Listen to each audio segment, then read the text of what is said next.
Hello everyone, WhatsApp, कैसे आप सभी लोग। होपली आप सभी बढ़िया होंगे।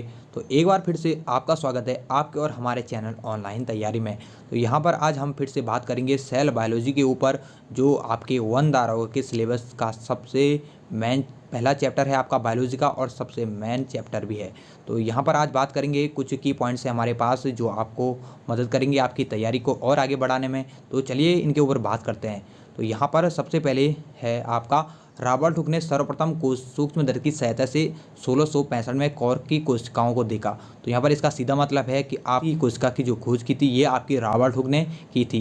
तो उसके बाद आपका दूसरा पॉइंट हो जाएगा, की पॉइंट है, ये भी मेन पॉइंट है आपके। ल्यूवेनहॉक एक वैज्ञानिक थे। इन्होंने आपके 1674 में कोशिका को जीवन की इकाई कहा, बेसिक यूनिट ऑफ लाइफ कहा कोशिका को। मेन जो पॉइंट है, की पॉइंट है, ये भी मेन है आपका। स्लीडन तथा स्वान दो वैज्ञानिक हुए। इन्होंने 1839 में आपके द सेल नामक पुस्तक लिखी। तो यहाँ पर आपका क्वेश्चन आ सकता है कि द सेल नामक जो पुस्तक है इसके रचयिता कौन है या किसने ये पुस्तक लिखी थी। तो आपका राइट आंसर होगा स्लीडन तथा स्वान ने ये 1839 में ये पुस्तक लिखी थी। तो इन्होंने कोशिका सिद्धांत दिया, जो कोशिका सिद्धांत है, सेल थ्योरी जिसे कहते हैं सेल थ्योरी। तो इन्हीं दोनों वैज्ञानिकों ने ये सेल थ्योरी दी। तो आपका अगला क्वेश्चन बनता है कि कोशिका सिद्धांत दिया तो इसमें कौन सी अवधारणा दी गई। तो यहाँ पर जो अवधारणा दी गई, इसके अनुसार सभी जीव कोशिका के बने होते हैं। द सेल जो नामक पुस्तक थी और कोशिका सिद्धांत सेल थ्योरी तो थी। तो इसमें है जो मेन पॉइंट है, की पॉइंट था इसका, वो था आपका सभी जीव आपके कोशिका के बने होते हैं। तो यहाँ पर आपका अगला जो मेन पॉइंट हो जाएगा ये हो जाएगा पुरकिंजे एक वैज्ञानिक हुए। इन्होंने 1839 में आपके कोशिका में जेली नुमा पदार्थ को देखा। तो उन्होंने जेली नुमा पदार्थ को देखा तो इन्होंने इनका नाम प्रोटोप्लास्ट रख दिया। तो आपका ये क्वेश्चन बन सकता है कि पुरकिंजे ने 1839 में कोशिका में जेली नुमा पदार्थ को देखा, तो वो पदार्थ को उन्होंने क्या नाम दिया। या आपका आ सकता है कि प्रोटोप्लास्ट नाम किसने दिया। तो यहाँ पर आपका आंसर हो जाएगा पुरकिंजे ने दिया और प्रोटोप्लास्ट नाम दिया।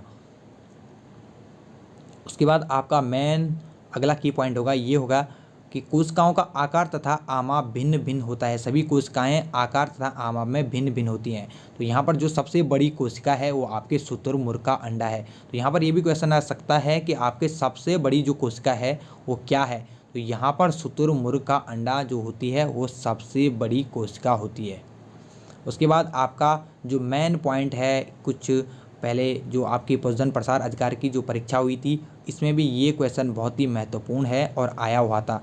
यहाँ पर था कि पादपों में कोशिका भित्ति मिलती है और जो आपकी परमेबल पारगम्य होती है, और इसके भीतर जो होती है आपकी सेल मेम्ब्रेन होती है वो आपकी अर्ध पारगम्य होती है। तो और जो आपका जंतुओं में जो कोशिका भित्ति होती है जो आपकी, उसमें कोशिका भित्ति का अभाव होता है। प्लांट सेल में तो कोशिका भित्ति आपको मिल जाती है, लेकिन आपको एनिमल सेल में आपकी कोशिका भित्ति नहीं मिलती है। तो यहाँ पर इसमें ये क्वेश्चन बन सकता है कि प्लांट सेल जो होती है वो एनिमल सेल से किस प्रकार अलग होती है। तो यहाँ पे आपके कुछ ऑर्गेनेल दिए होंगी, सेल वॉल, माइटोकॉन्ड्रिया, अनदर कुछ भी दिए होंगे। तो यहाँ पे आपका सीधा राइट आंसर हो जाएगा कि आपके सेल वॉल जो होता है उसी के कारण आपकी प्लांट सेल आपकी जंतु कोशिका से भिन्न होती है। तो इसमें फिर अगला यहीं पे आपके डाउट क्लियर हो जाएंगे। जंतु कोशिका में, यहाँ पर था पादप कोशिका में आपको कोशिका भित्ति मिलती है और जंतु कोशिकाओं में नहीं मिलती है। तो इसके बाद जंतु कोशिका में आपको सेंट्रोसोम मिलता है, लेकिन आपको वनस्पति कोशिका में आपका सेंट्रोसोम नहीं मिल पाता है। तो यहाँ पर कुछ लवक होते हैं वनस्पति कोशिका में मिलते हैं, जंतु कोशिका में नहीं मिलते हैं। तो यहाँ पर ये भी डाउटेबल होते हैं कई बार आपके।